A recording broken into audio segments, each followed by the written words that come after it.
ਬਾਦਲ ਸਾਹਿਬ ਆਏ ਮੇਰੇ ਕੋਲ, ਉੱਥੇ 2 ਰਾਤਾਂ ਮੇਰੇ ਕੋਲ ਰਹਿ ਕੇ ਗਏ ਜਦ ਚੀਫ ਮਿਨਿਸਟਰ ਸੀ। ਮੈਂ ਬੜਾ ਉਹਨਾਂ ਨੂੰ ਲੈਕਚਰ ਦਿੱਤਾ। ਮੈਂ ਕਿਹਾ ਜੀ ਆ ਮੁੰਡੇ ਪੰਜਾਬ ਦੇ, ਇਹ ਗੱਲ 20 ਸਾਲ ਪੁਰਾਣੀ ਹੈ, ਪੰਜਾਬ ਦੇ ਮੁੰਡੇ ਲੇਬਰ ਤੇ ਆ ਰਹੇ ਨੇ, ਪਹਿਲਾਂ ਹੋਰਾਂ ਸਟੇਟਾਂ ਦੇ ਆ ਰਹੇ ਸੀ, ਸਾਡਾ ਇਕਨੋਮਿਕ ਮਾਡਲ ਫੇਲ ਹੈ, ਕੁਝ ਤੁਸੀਂ ਵਾਪਸ ਜਾ ਕੇ ਕਰ ਲਓ। ਬਾਦਲ ਸਾਹਿਬ ਨੂੰ, ਕਾਕਾ ਜੀ ਆ ਖਜੂਰਾਂ ਬਹੁਤ ਅੱਛੀਆਂ, ਆ ਖਜੂਰਾਂ ਲੈ ਕੇ ਜਾਣੀਆਂ। ਮੈਂ ਇਹਨਾਂ ਨੂੰ ਮਿਨਿਸਟਰ ਸ਼ੇਖ ਨਾਹਿਆਨ ਹੈ, ਉਹਨਾਂ ਨੂੰ ਮਿਲਾਨ ਲੈ ਕੇ ਚਲਾ ਗਿਆ। ਸ਼ੇਖ ਨਾਹਿਆਨ ਸਾਇੰਸ ਤੇ ਐਜੂਕੇਸ਼ਨ ਦੇ ਮਿਨਿਸਟਰ ਸੀ। ਮੈਂ ਉਹਨਾਂ ਨੂੰ ਕਿਹਾ ਜੀ ਆ ਸਾਡੇ ਚੀਫ ਮਿਨਿਸਟਰ ਸਾਹਿਬ ਹੈ, ਖਜੂਰਾਂ 'ਚ ਇੰਟਰਸਟ ਰੱਖਦੇ ਹੈ। ਮਿਨਿਸਟਰ ਸਾਹਿਬ ਨੇ ਸਮਝਿਆ, ਮੈਂ ਵੀ ਸਮਝਿਆ ਕਿ ਸ਼ਾਇਦ ਐਰਿਡ ਕਲਟੀਵੇਸ਼ਨ, ਪੰਜਾਬ ਦਾ ਉਹ ਹਿੱਸਾ ਜਿੱਥੇ ਰੇਤਾ ਹੈ, ਰਤੀਲਾ ਹਿੱਸਾ, ਉਹਦੇ 'ਚ ਅਸੀਂ ਖਜੂਰਾਂ ਦੀਆਂ ਜਿਹੜੀਆਂ ਹਾਈਬ੍ਰਿਡ ਖਜੂਰ ਹੈ, ਜਿਹੜੀਆਂ ਕਿ ਬਹੁਤ ਮਹਿੰਗੀਆਂ ਵਿਕਦੀਆਂ, ਉਹਦੀ ਅਸੀਂ ਉਤਪਾਦਨ ਕਰਨਾ ਹੈ। ਤੇ ਮਿਨਿਸਟਰ ਸਾਹਿਬ ਕਹਿਣ ਲੱਗੇ ਬੋਲੋ ਕਿੰਨੇ ਚਾਹੀਦੇ ਆ ਤੁਹਾਨੂੰ? ਬਾਦਲ ਸਾਹਿਬ ਕਹਿੰਦੇ 10 ਲਾਣੇ ਤਾਂ ਸੀ ਆਪਣੀ ਫਾਰਮ 'ਚ। ਇੰਨੀ ਮੇਰੀ ਬੇਇੱਜ਼ਤੀ ਹੋਈ। ਬਾਹਰ ਮੈਂ ਆਇਆ, ਮੇਰਾ ਫਰਸਟ ਸੈਕਟਰੀ ਮਲਿਆਲੀ ਸੀ, ਉਹ ਸਾਰੇ ਤਾਂ ਮਲਿਆਲੀ ਲੱਗੇ ਹੋਏ ਉਹਨਾਂ ਦੀਆਂ ਨਰਸਰੀਆਂ 'ਚ। ਉਹ ਕਹਿੰਦਾ ਸਰ ਤੁਸੀਂ ਸ਼ੇਖ ਨੂੰ ਕਾਹਨੂੰ ਪੁੱਛਿਆ? 10 ਤਾਂ ਮੈਂ ਇੱਕ ਬੰਦੇ ਨੂੰ ਫੋਨ ਕਰਦਾ, ਉਹ ਜਹਾਜ਼ ਤੇ ਚੜਾ ਦੇਗਾ, ਅਸੀਂ ਬਾਅਦ 'ਚ ਚੜਾਤੇ 10। ਦੇਖੋ ਹੁਣ ਕੈਪਟਨ ਸਾਹਿਬ ਨੂੰ ਮੈਂ ਕੀ ਸੁਨੇਹਾ ਦੇਗਾ?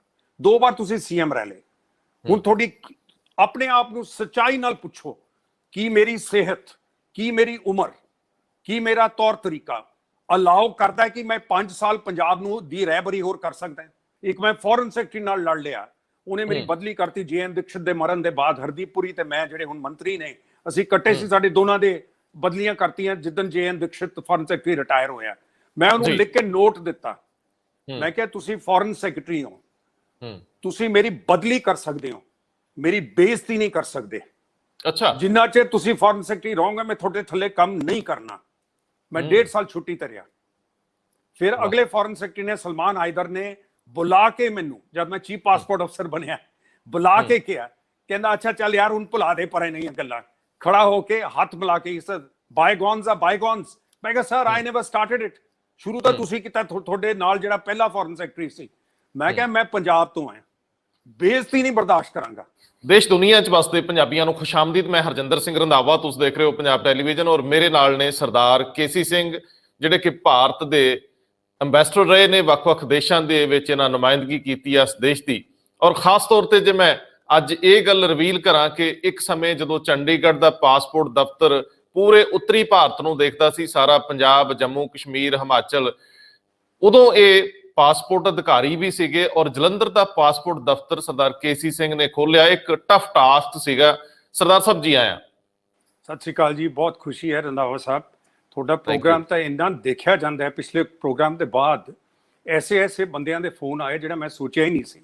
ਮੇਰੇ ਪੁਰਾਣੇ ਮਿੱਤਰ ਨਜੀਬ ਜੰਗ, ਜਿਹੜੇ ਲੈਫਟੀਨੈਂਟ ਗਵਰਨਰ ਰਹੇ ਦਿੱਲੀ ਦੇ, ਉਹਨਾਂ ਦਾ ਫੋਨ ਆਇਆ ਕਿ ਮੈਂ ਟੇਪ ਦੇਖਿਆ। ਮੈਂ ਕਿਹਾ ਨਜੀਬ ਤੁਸੀਂ ਪੰਜਾਬੀ ਕਿਵੇਂ ਸਮਝੇ? ਕਹਿੰਦੇ ਮੇਰਾ ਜਵਾਈ ਇੱਕ ਸਿੱਖ ਹੈ ਤੇ ਮੈਂ ਬੜਾ ਇੰਜੋਏ ਕੀਤਾ ਪੰਜਾਬੀ ਦਾ। ਤਾਂ ਇਸ ਕਰਕੇ ਮੈਂ ਹੈਰਾਨ ਰਹਿ ਗਿਆ ਕਿ ਸਿਰਫ ਪੰਜਾਬੀ ਵਾਲੇ ਨਹੀਂ, ਹਿੰਦੀ ਵਾਲੇ ਦੂਜੇ ਬੰਦਿਆਂ ਨੇ ਬੜੀ ਦਿਲਚਸਪੀ ਨਾਲ ਦੇਖਿਆ ਔਰ ਬੜੇ ਬੜੇ ਬੰਦਿਆਂ ਦੇ ਮੈਸੇਜ ਆਏ। ਤੁਹਾਡੀ ਭਾਸ਼ਾ ਤੇ ਕਮਾਂਡ ਹੈ, ਔਰ ਦੂਜੀ ਤੁਸੀਂ ਤੁਹਾਡੀ ਕਲੈਰਿਟੀ, ਜਿਹੜਾ ਥਾਟ ਪ੍ਰੋਸੈਸ ਹੈ ਉਹ ਬੜੀ ਸਾਫ਼ ਹੈ। ਤੁਸੀਂ ਜੋ ਕਹਿੰਦੇ ਹੋ ਉਹ ਦਿਲ ਤੋਂ ਕਹਿੰਦੇ ਹੋ। ਅੱਜ ਵੀ ਸਾਡੇ ਕੋਲ ਇਹੋ ਜਿਹਾ ਹੀ ਮੁੱਦਾ ਹੈ ਸਰਦਾਰ ਸਾਹਿਬ। ਪੰਜਾਬ ਦੇ ਵਿੱਚ ਸਿਆਸਤਦਾਨ ਉਸ ਬਰਾਤ ਵਾਂਗ ਨੇ ਜਿਹਦੇ ਵਿੱਚ ਹਰ ਕੋਈ ਲਾੜੇ ਵਾਂਗ ਵਿਚਰਨਾ ਚਾਹੁੰਦਾ, ਲਾੜਾ ਬਣਨਾ ਚਾਹੁੰਦਾ ਹੈ। ਪੰਜਾਬ ਦੇ ਵਿੱਚ ਹਰੇਕ ਨੂੰ ਮੁੱਖ ਮੰਤਰੀ ਬਣਨਾ ਹੈ ਤੇ ਹਰੇਕ ਨੂੰ ਗ੍ਰਹਿ ਮੰਤਰਾਲਾ ਆਪਣੇ ਕੋਲ ਰੱਖਣਾ, ਮਤਲਬ ਪੁਲਿਸ ਚਾਹੀਦੀ ਹੈ, ਸਾਨੂੰ ਡੰਡਾ ਚਾਹੀਦਾ। ਪੰਜਾਬ ਦੇ ਲੋਕਾਂ ਨੂੰ ਇਹ ਬੰਦੇ ਨਹੀਂ ਸਮਝਦੇ, ਇਹ ਹਿੱਕਣਾ ਚਾਹੁੰਦੇ, ਜਿਹਨੂੰ ਹੱਕਣਾ ਵੀ ਕਹਿੰਦੇ ਆ। ਸਰਦਾਰ ਸਾਹਿਬ, ਪੰਜਾਬ ਦੀ ਪੋਲਿਟਿਕਸ ਦਾ ਜਦੋਂ ਜ਼ਿਕਰ ਆਉਂਦਾ ਹੈ ਤਾਂ ਮਰੀ ਹੋਈ ਆਰਥਿਕਤਾ ਜ਼ਿਕਰ ਆਉਂਦਾ ਹੈ, ਜਿਹੜੀ ਇੰਡਸਟਰੀ ਹਿਜਰਤ ਕਰ ਗਈ ਉਹਦਾ ਜ਼ਿਕਰ ਆਉਂਦਾ ਹੈ, ਜਿਨ੍ਹਾਂ ਦੇ ਬੱਚੇ ਇੱਥੇ ਨਾ ਰਹੇ ਉਹਨਾਂ ਦਾ ਜ਼ਿਕਰ ਆਉਂਦਾ ਹੈ, ਜਿਹਦੇ ਕਲਚਰ ਦੇ ਵਿੱਚ ਕੁਝ ਵੀ ਹੁਣ ਐਸਾ ਨਹੀਂ ਜਿਹਦਾ ਜ਼ਿਕਰ ਕਰੀਏ ਗੀਤ ਸੰਗੀਤ ਤੋਂ ਬਿਨਾਂ। ਮੈਨੂੰ ਸਮਝ ਨਹੀਂ ਆਉਂਦੀ ਇਹ ਹੋ ਕੀ ਰਿਹਾ। ਮੈਂ ਤੁਹਾਡੇ ਤੋਂ ਜਾਣਨਾ ਚਾਹੂੰਗਾ ਕਿ ਆਖਰ ਹਰੇਕ ਨੂੰ ਸੱਤਾ ਚਾਹੀਦੀ, ਪੁਲਿਸ ਚਾਹੀਦੀ, ਡੰਡਾ ਚਾਹੀਦਾ, ਫਿਰ ਉਹ ਕੀ ਚਾਹੁੰਦੇ ਨੇ ਦਿਲੋਂ? ਦੇਖੋ ਸਮਝ ਨਹੀਂ ਆਉਂਦਾ, ਕਿਉਂਕਿ ਜੇ ਅਸੀਂ ਪਿਛਲੇ 10 ਸਾਲ ਦਾ ਕਾਰਜਕਾਲ ਦੇਖੀਏ ਤਾਂ ਕੈਪਟਨ ਸਾਹਿਬ ਦੇ 4.5 ਸਾਲ ਲਾ ਲਓ, ਉਦੋਂ ਪਹਿਲਾਂ ਸੁਖਬੀਰ ਬਾਦਲ, ਉਹਨਾਂ ਦੇ 10 ਸਾਲ ਲਾ ਲਓ। ਸੁਖਬੀਰ ਬਾਦਲ ਵੀ ਜਦ ਡਿਪਟੀ ਚੀਫ ਮਿਨਿਸਟਰ ਬਣ ਕੇ ਆਏ, ਖੇਤੀਬਾੜੀ ਦਾ ਮਹਿਕਮਾ ਨਹੀਂ ਮੰਗਿਆ, ਇੰਡਸਟਰੀ ਦਾ ਨਹੀਂ ਮੰਗਿਆ, ਪਾਣੀ ਦਾ ਨਹੀਂ ਮੰਗਿਆ। ਮਹਿਕਮਾ ਉਹਨਾਂ ਨੂੰ ਚਾਹੀਦਾ ਸੀ ਪੁਲਿਸ, ਕਿਉਂਕਿ ਜਿਹਦੇ ਕੋਲ ਡੰਡਾ ਉਹ ਸਮਝਦਾ ਬਸ ਰਾਜ ਸਿਰਫ ਡੰਡੇ ਦਾ ਹੈ। ਕੈਪਟਨ ਸਾਹਿਬ ਆਏ ਨੇ, ਪੁਲਿਸ ਉਹਨਾਂ ਦੇ ਕੋਲ ਹੈ। ਚਰਚਾ ਇਹ ਚੱਲਦੀ ਹੈ ਜੇ ਸਿੱਧੂ ਸਾਹਿਬ ਆਉਣਾ ਚਾਹੁੰਦੇ ਡਿਪਟੀ ਚੀਫ ਮਿਨਿਸਟਰ, ਉਹ ਵੀ ਪੁਲਿਸ ਮੰਗ ਰਹੇ ਨੇ। ਕੀ ਸਿਰਫ ਪੁਲਿਸ ਤਾਂ ਹੀ ਰਹਿ ਗਏ ਹਾਂ ਅਸੀਂ? ਪੁਲਿਸ ਨੂੰ ਤਾਂ ਰਿਫਾਰਮ ਕਰਨਾ ਚਾਹੀਦਾ। ਪੁਲਿਸ ਐਸੀ ਹੋਣੀ ਚਾਹੀਦੀ ਹੈ ਜਿਹੜੀ ਆਪਣੇ ਆਪ ਚੱਲਦੀ ਰਹੇ ਜੀ। ਉਹਦਾ ਦੁਰਉਪਯੋਗ ਕਰਨ ਵਾਲੀ ਕਿਹੜੀ ਗੱਲ ਹੈ? ਐਸੀ ਕਿਹੜੀ ਚੀਜ਼ ਹੈ? ਇਹ ਕੋਈ 19ਵੀਂ ਸਦੀ ਤਾਂ ਹੈ ਨਹੀਂ ਕਿ ਜਿੰਨੇ ਘੁੜਸਵਾਰ ਤੁਹਾਡੇ ਕੋਲ ਹੋਣਗੇ ਜ਼ਿਆਦਾ ਉਹਨੇ ਤੁਸੀਂ ਬੰਦਿਆਂ ਨੂੰ ਕੁੱਟ ਸਕਦੇ ਆ। ਜੀ, ਪੁਲਿਸ ਨੂੰ ਰਿਫਾਰਮ ਕਰੋ, ਉਹਨੂੰ ਕਿਵੇਂ ਚਲਾਣਾ ਹੈ ਜੀ, ਉਹ ਆਪਣੇ ਤਰੀਕੇ ਨਾਲ ਚੱਲੇ। ਦੂਜੀ ਜਿਹੜੀ ਅਸੂਲੀਅਨ ਗੱਲ ਹੈ, ਚਲੋ ਕੋਈ ਵੀ ਬਣ ਜਾਏ ਪੰਜਾਬ ਦਾ ਚੀਫ ਮਿਨਿਸਟਰ, ਮੈਂ ਕਹਿੰਦਾ ਕੋਈ ਬਣ ਜਾਏ ਕੱਲ ਨੂੰ, ਚਾਹੇ ਉਹਦਾ ਤਜਰਬਾ ਹੋਵੇ ਨਾ ਹੋਵੇ। ਕਈ ਐਸੇ ਨੇ ਜਿਹੜੇ ਲੋਕਾਂ ਦੇ ਵਿੱਚ ਲੋਕ ਜ਼ਿਆਦਾ ਉਹਨਾਂ ਨੂੰ ਜਾਣਦੇ ਹੈ, ਗੀਤ ਗਾਣੇ ਕਰਕੇ, ਕੈਪਟਨ ਰਹੇ ਨੇ, ਖੇਲ ਖਿਲਾੜੀਆਂ 'ਚ ਰਹੇ ਨੇ, ਐਕਟਰ ਰਹੇ ਨੇ। ਉਹਦੇ 'ਚ ਕਿੱਥੋਂ ਕੁਆਲੀਫਿਕੇਸ਼ਨ ਆਉਂਦੀ ਹੈ ਕਿ ਆ ਕੇ ਤੁਸੀਂ ਚੀਫ ਮਿਨਿਸਟਰੀ ਚਲਾਓਗੇ? ਜਿਵੇਂ ਹੁਣ ਯੋਗੀ ਚਲਾ ਰਿਹਾ ਯੂਪੀ ਦੇ ਵਿੱਚ, ਉਹਨੇ ਇੱਕ ਮੱਠ ਚਲਾ ਲਿਆ, ਉਹਦੇ ਬਾਅਦ ਜਿਵੇਂ ਮੱਠ ਚਲਾਉਂਦਾ ਸੀ ਉਵੇਂ ਉਹ ਯੂਪੀ ਚਲਾਉਂਦਾ। ਮੋਦੀ ਜੀ ਨੇ ਜਿਵੇਂ ਗੁਜਰਾਤ ਚਲਾਈ ਹੈ, ਉਹ ਚੀਫ ਮਿਨਿਸਟਰ ਦੀ ਤਰ੍ਹਾਂ ਪ੍ਰਾਈਮ ਮਿਨਿਸਟਰ ਦੀ ਨੌਕਰੀ ਚਲਾਉਂਦੇ ਆ। ਹਿੰਦੁਸਤਾਨ ਦੇ ਜੇ ਤੁਸੀਂ ਪ੍ਰਾਈਮ ਮਿਨਿਸਟਰ ਗਿਣੋ, ਆਪਾਂ ਇਸ ਗੱਲ ਤੇ ਹੋ ਸਕਦਾ ਤੁਹਾਡੀ 2-3 ਜਿਨ੍ਹਾਂ ਨੂੰ ਤੁਸੀਂ ਸਾਰਿਆਂ ਤੋਂ ਚੰਗੇ ਗਿਣਦੇ ਹੋ ਅਲੱਗ ਲਿਸਟ ਹੋਊਗੀ ਮੇਰੇ ਨਾਲੋਂ, ਲੇਕਿਨ ਮੈਂ ਜੇ ਬਣਾਵਾਂ ਮੈਂ ਕਹੂੰਗਾ ਨਹਿਰੂ ਜੀ। ਦੂਜੇ ਨੰਬਰ ਤੇ ਜੇ ਮੈਂ ਕਹੂੰਗਾ ਤਾਂ ਨਰਸਿਮਹਾ ਰਾਓ, ਕਿਉਂਕਿ ਉਹਨੇ ਰਿਫਾਰਮ ਕੀਤਾ। ਔਰ ਤੀਜੇ ਨੰਬਰ ਤੇ ਵਾਜਪਾਈ। ਇੰਦਰਾ ਗਾਂਧੀ ਨੂੰ ਮੈਂ ਨਹੀਂ ਲਿਆਉਂਦਾ ਉਹਦੇ 'ਚ। ਨਾ ਤਾਂ ਨਹਿਰੂ ਚੀਫ ਮਿਨਿਸਟਰ ਸੀ ਕਦੇ, ਨਾ ਉਹਦੇ ਬਾਅਦ ਵਾਜਪਾਈ ਕਿਧਰੇ ਚੀਫ ਮਿਨਿਸਟਰ ਸੀ। Narasimha Rao failed chief minister ਸੀ ਔਰ ਸਿਰਫ ਇਸ ਕਰਕੇ ਉਹ ਪ੍ਰਾਈਮ ਮਿਨਿਸਟਰ ਬਣਿਆ ਕਿਉਂਕਿ ਰਾਜੀਵ ਗਾਂਧੀ ਦਾ ਕਤਲ ਹੋ ਗਿਆ ਜੀ। ਐਕਸੀਡੈਂਟਲ ਪ੍ਰਾਈਮ ਮਿਨਿਸਟਰ ਬਣਿਆ। ਕਿਹੜੇ ਪ੍ਰਾਈਮ ਮਿਨਿਸਟਰ ਚੀਫ ਮਿਨਿਸਟਰ ਸੀ? ਵੀਪੀ ਸਿੰਘ, ਫੇਲ ਜੀ। ਦੇਵ ਗੌਡਾ, ਫੇਲ। ਚੀਫ ਮਿਨਿਸਟਰ ਜਿਵੇਂ ਪ੍ਰਾਈਮ ਮਿਨਿਸਟਰ ਦੀ ਨੌਕਰੀ ਨਹੀਂ ਚਲਾ ਸਕਦਾ। ਸਿਰਫ ਲੋਕਾਂ ਨੂੰ ਇਕੱਠੇ ਕਰਕੇ ਤੁਸੀਂ ਉਹਨਾਂ ਨੂੰ ਭਾਸ਼ਣ ਦੇ ਕੇ, ਹਸਾ ਕੇ, ਗੀਤ ਗਾਣੇ ਸੁਣਾ ਕੇ ਜਾਂ ਸ਼ੇਰੋ ਸ਼ਾਇਰੀ ਕਰਕੇ, ਉਹਦਾ ਮਤਲਬ ਇਹ ਨਹੀਂ ਤੁਸੀਂ ਸਟੇਟ ਚਲਾ ਲਓਗੇ। ਪਰ ਹੁਣ ਜੀ ਰੌਲਾ ਕੀ ਹੈ ਕਿ ਚਲੋ ਬਣ ਵੀ ਜਾਓ। ਮੈਂ ਇਹ ਕਹਿਣਾ ਹੈ ਕਿ ਜਦ ਤਾਈਂ ਦਿੱਲੀ ਦੀ ਸੱਤਾ ਨਹੀਂ ਬਦਲਦੀ, ਜੇ ਦਿੱਲੀ 'ਚ ਬੀਜੇਪੀ ਬੈਠੀ ਹੈ ਜਿਹੜੀ ਤੁਹਾਡੇ ਜੇ ਵਰਖਲਾਫ ਹੈ, ਜੇ ਉਹਨਾਂ ਦੇ ਤੁਸੀਂ ਨਾਲ, ਤਾਂ ਬਾਦਲਾਂ ਦੀ ਤਰ੍ਹਾਂ ਤੁਹਾਨੂੰ ਚਲਾਈ ਚੱਲਣਗੇ ਕੁਝ ਹੱਦ ਤੱਕ। ਜੇ ਉਹਨਾਂ ਦੇ ਤੁਸੀਂ ਨਾਲ ਨਹੀਂ ਹੋ, ਫਿਰ ਹੁਣ ਦੇਖੋ ਕਾਨੂੰਨ ਉਹਨਾਂ ਨੇ ਖੇਤੀਬਾੜੀ ਦਾ ਕਾਨੂੰਨ ਬਣਾ ਕੇ ਸਾਰੀਆਂ ਖੇਤੀਬਾੜੀ ਸਟੇਟਾਂ ਦਾ ਪੱਠਾ ਬਟਾਤਾ। ਕੀ ਕਰਨਗੇ ਕੈਪਟਨ ਸਾਹਿਬ? ਕੈਪਟਨ ਸਾਹਿਬ ਬਦਲ ਸਕਦੇ ਆ ਕਾਨੂੰਨ? ਉਹਨਾਂ ਨੇ ਆਪਣਾ ਕਾਨੂੰਨ ਪਾਸ ਕਰ ਲਿਆ, ਲੇਕਿਨ ਉਹਦੇ ਨਾਲ ਕੀ ਫਰਕ ਪਏਗਾ? ਕਿਸਾਨ ਤਾਂ ਬੈਠੇ ਨਾ ਦਿੱਲੀ ਦੇ ਸਰਹੱਦ ਤੇ। ਸੋ ਇਸ ਕਰਕੇ ਸੱਤਾ ਜਿਹੜੀ ਹੈ 2024 ਚ ਜਦ ਬਦਲੇਗੀ, ਜੇ ਬਦਲੇਗੀ ਤਾਂ ਪੰਜਾਬ ਦਾ ਸੁਧਾਰ ਹੋ ਸਕਦਾ ਹੈ। ਜੇ ਤੁਸੀਂ ਕਹੋਗੇ ਮੈਂ ਪੰਜਾਬ ਚ ਮੈਂ ਲੀਡਰ ਬਣ ਕੇ, ਮੈਂ ਸੀਐਮ ਬਣ ਕੇ ਆ ਕਰ ਦੂੰਗਾ, ਉਹ ਕਰ ਦੂੰਗਾ, ਕੁਝ ਕਰ ਸਕਦੇ ਹੋ, ਜਿਹੜੀਆਂ ਚੀਜ਼ਾਂ ਤੁਹਾਡੇ ਹੱਥ 'ਚ ਕਰ ਸਕਦੇ ਹੋ, ਲੇਕਿਨ ਤੁਸੀਂ ਬੁਨਿਆਦੀ ਤਬਦੀਲੀਆਂ, 3 ਤਬਦੀਲੀਆਂ ਪੰਜਾਬ 'ਚ ਨਹੀਂ ਲਿਆ ਸਕਦੇ। ਪਹਿਲੀ ਤਾਂ ਖੇਤੀਬਾੜੀ ਨੂੰ ਅਗਲੀ ਲਹਿਰ ਤੇ ਕਿਵੇਂ ਲਿਜਾਣਾ ਹੈ, ਉਹ ਸਪਲਾਈ ਚੇਨਸ ਕਿਵੇਂ ਬਣਾਉਣੀ ਹੈ, ਉਹ ਪੈਸਾ ਕਿੱਥੋਂ ਆਊਗਾ, ਜਦ ਕਿ ਕਿਸਾਨ ਹੁਣ ਦੀ ਖੇਤੀਬਾੜੀ ਛੱਡ ਕੇ ਉਹਨੂੰ ਹੌਲੀ ਹੌਲੀ ਦੂਜੀ ਖੇਤੀਬਾੜੀ ਤੇ ਕਿਵੇਂ ਲਗਾਉਣਾ ਹੈ, ਕੌਣ ਦੇਗਾ ਪੈਸਾ? ਇਹ ਪੈਸਾ ਤਾਂ ਤੁਹਾਨੂੰ ਬਾਹਰੋਂ ਲਿਆਉਣਾ ਪੈਣਾ ਹੈ, ਖਾੜੀ ਚੋਂ ਲਿਆਉਣਾ ਪੈਣਾ ਹੈ, ਜਿੱਥੇ ਮਾਰਕੀਟਸ ਹੈ ਉੱਥੋਂ ਲਿਆਉਣਾ ਪੈਣਾ ਹੈ। ਇਹ ਬਾਹਰ ਵਾਲੇ ਤੁਹਾਡੇ ਜਿਹੜੇ ਬੰਦੇ ਬੈਠੇ ਬਾਹਰੋਂ ਤਾਂ ਨਹੀਂ ਨਾ ਭੇਜੇਗਾ ਕੋਈ ਪੈਸਾ। ਦੂਜਾ ਨੌਕਰੀਆਂ।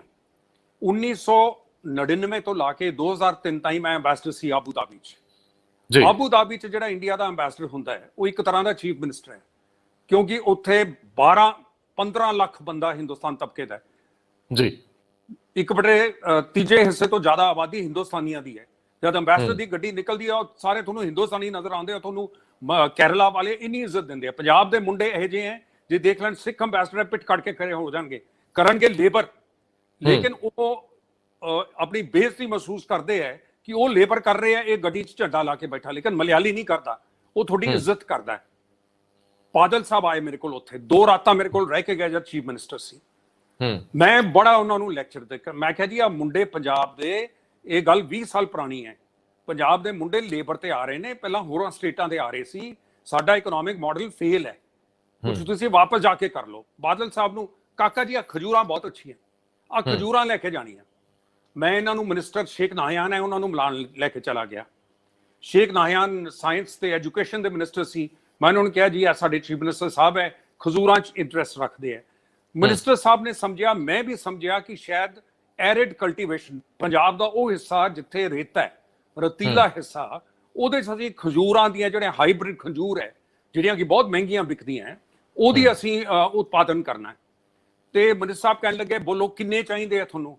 ਬਾਦਲ ਸਾਹਿਬ ਕਹਿੰਦੇ 10 ਲਾਣੇ ਤਾਂ ਸੀ ਆਪਣੀ ਫਾਰਮ 'ਚ।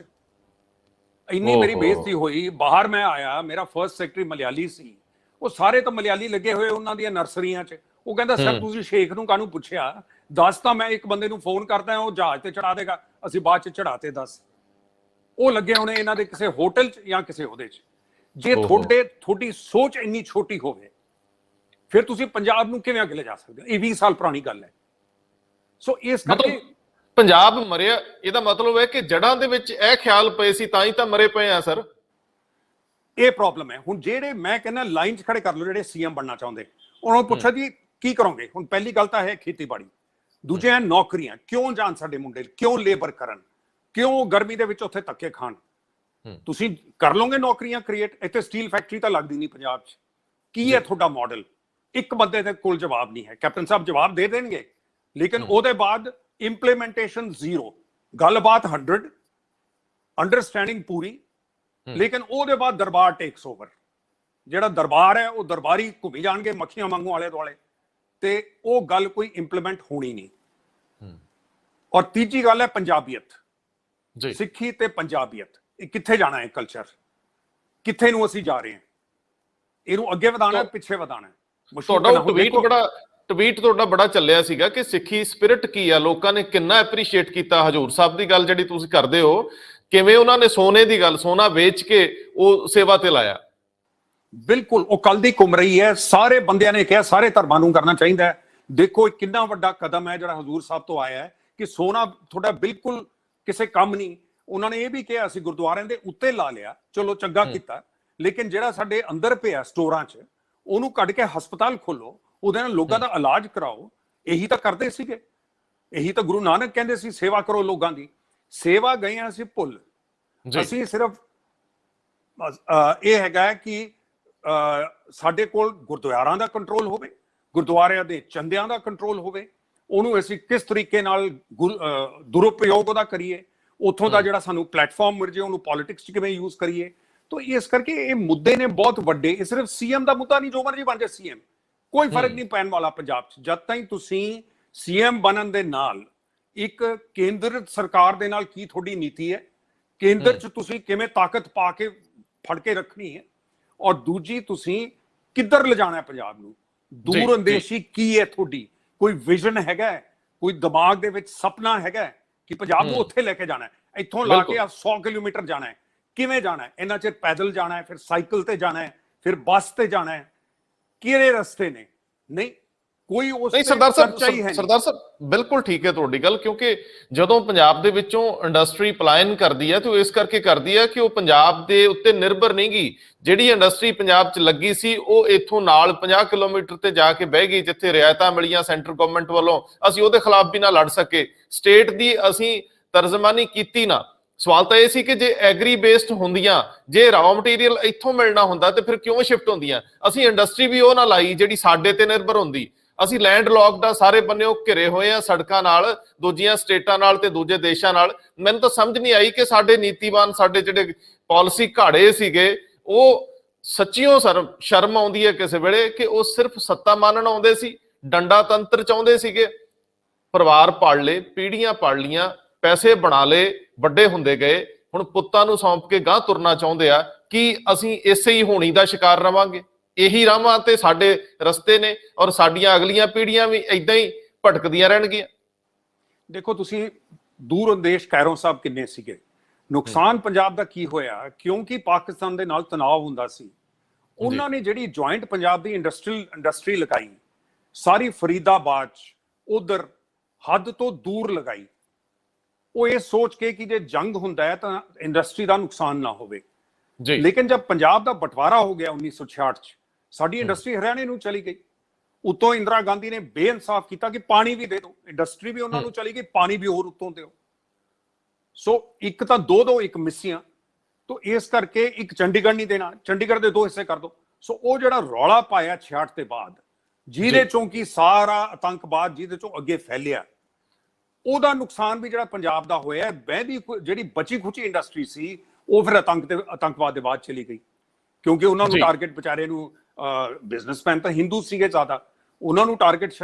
ਹੁਣ ਦੇਖੋ ਪੰਜਾਬ ਦੇ ਹਿੰਦੁਸਤਾਨ ਦੇ ਵੱਡੇ ਇੰਡਸਟਰੀਅਲ ਹੀਰੋ ਹੋਂਡਾ, ਇਹ ਸਾਰੇ ਪੰਜਾਬ ਤੋਂ ਗਏ ਹੋਏ ਹੈ। ਫੈਲੇ ਆ ਬਾਹਰ ਜਾ ਕੇ। ਆਪਾਂ ਸਭ ਹੀ ਜਿਹੜੀ ਹੀਰੋ ਹੋਂਡਾ, ਜਿਹੜੇ ਹੀਰੋ ਹੋਂਡਾ ਨਹੀਂ ਹੈ ਹੁਣ, ਹੀਰੋ ਜਿਹੜੇ ਮੋਟਰਸਾਈਕਲ ਬਣਾ ਰਿਹਾ ਹੈ, ਦੇਖੋ ਕਿ ਬਿਲੀਅਨਰ ਬਣ ਗਏ, ਕਿੱਡੇ ਵੱਡੇ ਉਹ ਇੰਡਸਟਰੀਅਲਿਸਟ ਬਣ ਗਏ, ਲੇਕਿਨ ਪੰਜਾਬ ਨਾਲ ਤਾਲੁਕ ਉਹਨਾਂ ਸਾਈਕਲਾਂ ਤੋਂ ਚੱਲੇ ਸੀ, ਕਿੱਥੇ ਪਹੁੰਚ ਗਏ? ਪੰਜਾਬ ਇੱਥੇ ਹੀ ਰਹਿ ਗਿਆ, ਉਹਦੇ ਨਾਲ ਕਿੱਥੇ ਪਹੁੰਚ ਗਏ ਨੇ। ਇਹ ਚੀਜ਼ਾਂ ਮੁੜ ਸਕਦੀਆਂ। ਏਅਰਟੈਲ ਦੇ ਹੈਗੇ ਆਪਣੇ ਮਿੱਤਲ ਸਾਹਿਬ, ਉਹ ਤਾਂ ਕੁਝ ਪੰਜਾਬ 'ਚ ਉਹਨਾਂ ਨੇ ਪੈਸਾ ਲਗਾਇਆ ਵੀ, ਲੇਕਿਨ ਇਹ ਸਾਰੇ ਖੁਸ਼ਹਾਲ ਹੋਏ ਹੈ ਪੰਜਾਬ 'ਚੋਂ ਨਿਕਲ ਕੇ। ਇਹਨਾਂ ਨੂੰ ਕਿਵੇਂ ਦੁਬਾਰਾ ਜੋੜਨਾ ਹੈ, ਇਹਨਾਂ ਨੂੰ ਕਿਵੇਂ ਲਿਆਉਣਾ ਹੈ, ਇਹਨਾਂ ਨੂੰ ਪੰਜਾਬ ਨੂੰ ਕਿਵੇਂ ਇੰਟੈਗਰੇਟ ਕਰਨਾ ਹੈ, ਇਹ ਚੀਜ਼ਾਂ ਤੇ ਕਿਸੇ ਦਾ ਧਿਆਨ ਨਹੀਂ। ਧਿਆਨ ਹੈਗਾ ਮੈਨੂੰ ਸੀਐਮ ਬਣਾਓ, ਮੈਨੂੰ ਕੈਂਡੀਡੇਟ ਬਣਾਓ। ਅੱਛਾ, ਜਿਹੜੇ ਬੰਦੇ ਦਾ ਮੈਨੂੰ ਫੋਨ ਆਉਂਦਾ ਤੁਹਾਡੇ ਟੇਪ ਦੇ ਬਾਅਦ, ਸਾਹਿਬ ਤੁਹਾਡੇ ਵਰਗੇ ਬੰਦੇ ਚਾਹੀਦੇ ਆ। ਕਿਸ ਗੱਲ ਲਈ? ਸਾਨੂੰ ਐਡਵਾਈਜ਼ਰ ਚਾਹੀਦੇ ਆ। ਹਰੇਕ ਬੰਦੇ ਨੂੰ ਐਡਵਾਈਜ਼ਰ ਚਾਹੀਦਾ ਹੈ, ਕਿਉਂਕਿ ਹਰੇਕ ਬੰਦੇ ਨੇ ਸੀਐਮ ਬਣਨਾ ਹੈ। ਉਹਨਾਂ ਨੂੰ ਰਹਿਬਰ ਨਹੀਂ ਚਾਹੀਦਾ, ਉਹਨਾਂ ਨੂੰ ਸਿਰਫ ਐਡਵਾਈਜ਼ਰ ਚਾਹੀਦੇ ਆ। ਸੋ ਇਹ ਪੰਜਾਬ ਦੇ ਵਿੱਚ ਕਿੰਨੇ ਜਰਨੈਲ ਹੋਣਗੇ? ਹਰੇਕ ਬੰਦਾ ਜਰਨੈਲ ਬਣਨਾ ਚਾਹੁੰਦਾ। ਜਰਨੈਲ ਤਾਂ ਇੱਕ ਦੋ ਹੀ ਹੁੰਦੇ ਆ ਨਾ, ਔਰ ਜਰਨੈਲ ਲੋਕਾਂ ਨੇ ਤੈਅ ਕਰਨਾ ਹੈ। ਇਹ ਪਹਿਲਾਂ ਕਿਉਂ ਜ਼ਰੂਰੀ ਹੈ ਕਿ ਇਹ ਜਰਨੈਲ ਹੋਊਗਾ? ਤੁਸੀਂ ਪਹਿਲਾਂ ਕੋਈ ਇਕੱਠੇ ਹੋ ਜਾਓ, ਜਿਹੜੇ ਬੰਦਿਆਂ ਦੀ ਕੋਈ ਆਪਸ ਵਿੱਚ ਵਿਚਾਰ ਮਿਲਦੇ ਨੇ, ਉਹ ਇਕੱਠੇ ਹੋ ਕੇ ਪਹਿਲਾਂ ਇੱਕ ਗਰੁੱਪ ਬਣਾਓ। ਬੜੇ ਲੋਕ ਨੇ ਜਿਹੜੇ ਛੋਟੇ ਪਿੰਡਾਂ 'ਚ ਕੰਮ ਕਰ ਰਿਹਾ, ਕੋਈ ਕਿਤੇ ਕੰਮ ਕਰ ਰਿਹਾ, ਉਹ ਅਲੱਗ-ਅਲੱਗ ਨੇ ਜਿਨ੍ਹਾਂ ਨੂੰ ਜੋੜਿਆ ਜਾ ਸਕਦਾ ਹੈ। ਹਲੇ ਵੀ ਟਾਈਮ ਬਚਿਆ ਹੈ, ਕਿਉਂਕਿ ਇਹ ਜਿਹੜੀ ਕਾਂਗਰਸ ਦੀ ਲੜਾਈ ਹੈ, ਇਹ ਤਾਂ ਐਵੇਂ ਚੱਲੇਗੀ ਜੀ। ਇਹ ਨਿਉ ਸੱਸ ਦੀ ਲੜਾਈ ਹੈ, ਇਹ ਖਤਮ ਨਹੀਂ ਹੋਣ ਵਾਲੀ। ਇਹ ਐਵੇਂ ਚੱਲਦੀ ਰਹਿਣੀ ਹੈ। ਇਹਨਾਂ ਨੇ ਇਲੈਕਸ਼ਨ 'ਚ ਐਵੇਂ ਹੀ ਜਾਣਾ ਲੜਦੇ ਆ, ਜਿਵੇਂ ਇੱਕ ਵੱਡੇ ਟੱਬਰ 'ਚ ਨੋਆ ਤੇ ਸੱਸ ਲੜਦੇ ਹੀ ਬਰਾਤ 'ਚ ਜਾਂਦੇ ਹੁੰਦੇ ਆ ਨਾ, ਇਹਨਾਂ ਨੇ ਲੜਦੀਆਂ ਹੀ ਜਾਣਾ ਬਰਾਤ 'ਚ। ਬਿਲਕੁਲ ਠੀਕ ਹੈ। ਸਰਦਾਰ ਕੇਸੀ ਸਿੰਘ ਬਿਹਤਰੀਨ ਇਨਸਾਨ ਦੇ ਨਾਲ ਬਿਹਤਰੀਨ ਪ੍ਰਸ਼ਾਸਕ ਨੇ। ਮੈਂ ਸਰਦਾਰ ਸਾਹਿਬ ਇੱਕ ਸਵਾਲ ਪੁੱਛਣ ਲੱਗਿਆ, ਗੱਲ ਤੁਸੀਂ ਛੇੜਤੀ ਹੈ ਕਿ ਅਜੇ ਸਮਾਂ ਹੈ, ਸਮਾਂ ਰਹਿੰਦਿਆਂ ਬਹੁਤ ਕੁਝ ਹੋ ਸਕਦਾ। ਲਾਈਕ ਮਾਈਂਡਡ ਲੋਕ ਇਕੱਠੇ ਹੋ ਜਾਣ, ਵਿਜ਼ਨਰੀ ਹੋਣ, ਏਜੰਡੇ ਬੇਸਡ ਲੜਾਈ ਹੋਵੇ ਤੇ ਸਟੇਟ ਨੂੰ ਸਰਵ ਕੀਤਾ ਜਾ ਸਕਦਾ ਹੈ। ਮੈਂ ਕਿਉਂਕਿ ਤੁਸੀਂ ਇਹ ਸਵਾਲ ਪੈਦਾ ਕੀਤਾ ਤੇ ਤੁਹਾਡੀ ਦਿਲਚਸਪੀ ਪੰਜਾਬ ਨੂੰ ਲੈ ਕੇ ਥੋੜੀ ਬਣੀ ਹੈ, ਤੁਹਾਨੂੰ ਲੋਕ ਹਾਕ ਮਾਰਦੇ ਪਏ ਆ, ਲੋਕ ਜਾਣਨਾ ਚਾਹਣਗੇ ਕੇਸੀ ਸਿੰਘ ਨੂੰ। ਮੈਂ ਦੋਸਤੋ ਦੱਸ ਦਿਆਂ ਕਿ ਇੰਡੀਅਨ ਫੋਰਨ ਸਰਵਿਸਿਜ਼ ਦੇ ਵਿੱਚ ਜਾਣ ਤੋਂ ਪਹਿਲਾਂ ਸਰਦਾਰ ਸਾਹਿਬ ਆਈਐਸ ਸੀਗੇ, ਪੰਜਾਬ ਕੇਡਰ ਇਹਨਾਂ ਨੂੰ ਮਿਲ ਜਾਣਾ ਸੀਗਾ। ਨਹੀਂ, ਮੈਂ ਆਈਪੀਐਸ ਸੀਗਾ 2 ਸਾਲ, ਮੈਨੂੰ ਯੂਪੀ ਕਾਡਰ ਮਿਲਿਆ ਸੀ, ਯੂਪੀ ਕਾਡਰ ਆਈਪੀਐਸ ਜੀ। ਹਾਂ, ਲੇਕਿਨ 74 ਚ ਜੇ ਮੈਂ ਆਈਐਸ ਲੈ ਲੈਂਦਾ, ਕਿਉਂਕਿ ਮੈਂ ਜਦ ਰਿਜ਼ਲਟ ਨਿਕਲਿਆ 1974 ਚ, ਮੇਰਾ ਨੰਬਰ ਸੀ 26 ਹਿੰਦੁਸਤਾਨ ਚ। ਉਹ ਲਿਸਟ ਫੋਰਨ ਸਰਵਿਸ ਦੀ ਤੇ ਆਈਐਸ ਦੀ ਇਕੱਠੀ ਹੁੰਦੀ ਸੀ। ਫੋਰਨ ਸਰਵਿਸ ਵਾਲੇ ਨਿਕਲ ਜਾਂਦੇ ਸੀ, ਆਈਐਸ ਵਾਲੇ ਇੱਧਰ, ਤੇ ਉਹਦੇ ਚ ਸਿਰਫ ਇੱਕ ਬੰਦਾ ਹੁੰਦਾ ਸੀ ਪੰਜਾਬ ਦਾ, ਜਿਹਨੂੰ ਪੰਜਾਬ ਕਾਡਰ ਮਿਲ ਸਕਦਾ ਸੀ। ਉਸ ਸਾਲ ਕੁਦਰਤ ਐਸਾ ਹੋਇਆ ਕਿ ਇੱਕ ਹੋਰ ਦਿੱਲੀ ਦਾ ਸਿੱਖ ਪ੍ਰਦੀਪ ਸਿੰਘ ਪਹਿਲੇ 10-12 ਚ ਆ ਗਿਆ। तो फिर मेरे मन च शंका रही कि जे मैं IAS ले ली, मैनू पंजाब ना मिलिया, ਉਹਦੇ ਨਾਲੋਂ ਤਾਂ ਮੈਂ ਫੋਰਨ ਸਰਵਿਸ ਚ ਚੰਗਾ ਹਾਂ ਜੀ। ਦਿੱਲੀ ਰਹੂੰਗਾ, ਮੇਰੇ ਪੇਰੈਂਟਸ ਦਾ ਕੱਲਾ ਬੇਟਾ ਹੈ, ਮੈਂ ਆ ਕੇ ਮਿਲ ਸਕਦਾ ਹਾਂ। ਜੇ ਮੈਨੂੰ ਤਾਮਿਲਨਾਡੂ ਭੇਜਤਾ, ਕਿਤੇ ਹੋਰ ਭੇਜਤਾ ਤਾਂ ਨਹੀਂ ਹੋ ਸਕਦਾ। ਸੋ ਪੰਜਾਬ ਨਾਲ ਜੁੜਨਾ ਚਾਹੇ ਵੀ ਬੰਦਾ ਫਿਰ ਬਾਹਰ ਨਿਕਲ ਕੇ। ਲੇਕਿਨ ਜਦ ਮੈਂ ਹੁਣ ਵਾਪਸ ਸੋਚਦਾ, ਮੇਰੀ ਜਗ੍ਹਾ ਮੈਨੀ ਸਾਹਿਬ ਆ ਗਏ, ਫਿਰ ਉਹ ਰਹੇ ਮਿਨਿਸਟਰਾਂ ਨਾਲ, ਲੇਕਿਨ ਜਿੰਨੀ ਮੇਰੀ ਜਿੰਨਾ ਮੈਂ ਵੱਧ ਸਕਿਆ ਦਿਮਾਗ ਦੇ ਤਰੀਕੇ ਨਾਲ ਤੇ ਸੋਚਣ ਦੇ ਤਰੀਕੇ ਨਾਲ, ਉਹ ਹੋ ਸਕਦਾ ਜੇ ਮੈਂ ਪੰਜਾਬ 'ਚ ਰਹਿੰਦਾ ਮੈਂ ਖੂਹ ਦਾ ਡੱਡੂ ਬਣ ਕੇ। ਮੈਂ ਉਹੀ ਸਵਾਲ ਕਰਨਾ ਸੀਗਾ, ਕਿਉਂਕਿ ਜਦੋਂ ਤੁਸੀਂ ਵੱਡਾ ਸਵਾਲ ਉਠਾਤਾ ਕਿ ਕੁਝ ਹੋ ਸਕਦਾ, ਉਦੋਂ ਲੋਕ ਤੁਹਾਨੂੰ ਵੀ ਦੇਖਣ ਲੱਗ ਜਾਂਦੇ ਆ ਕਿ ਇਹਨਾਂ 'ਚ ਚਿੰਨਗਾ ਤੇ ਸਮਝ ਆ, ਇਹ ਕੁਝ ਕਰ ਸਕਦੇ ਆ। ਤੇ ਜਦੋਂ ਲੋਕ ਸੋਚ ਰਹੇ ਹੁੰਦੇ, ਨਾਲ ਹੀ ਦਿਮਾਗ 'ਚ ਹੁੰਦਾ ਯਾਰ ਇਹ ਬੰਦੇ ਬਾਰੇ ਸਾਨੂੰ ਪਤਾ ਤਾਂ ਹੈ ਨਹੀਂ, ਇਹ ਕਿੱਥੋਂ ਆਉਂਦੇ ਆ, ਕਿਵੇਂ ਦੇ ਆ, ਇਹਨਾਂ ਸਰਵਿਸ ਵਿੱਚ ਕੀ ਕੀ ਕੀਤਾ।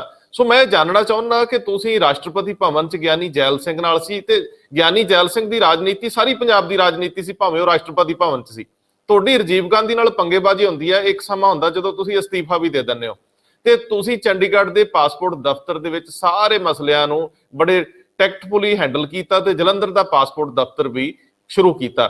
ਤੁਹਾਡੀ ਥੋੜੇ ਸੰਖੇਪ ਦੇ ਵਿੱਚ ਆਪਣੀ ਜੀਵਨ ਹਿਸਟਰੀ ਦੱਸੋ ਕਿ ਤੁਸੀਂ ਕਿੱਥੋਂ ਕਿਵੇਂ ਮੂਵ ਕਰਦੇ ਹੋ ਇੱਥੋਂ ਤੱਕ ਆਉਣ ਤੱਕ।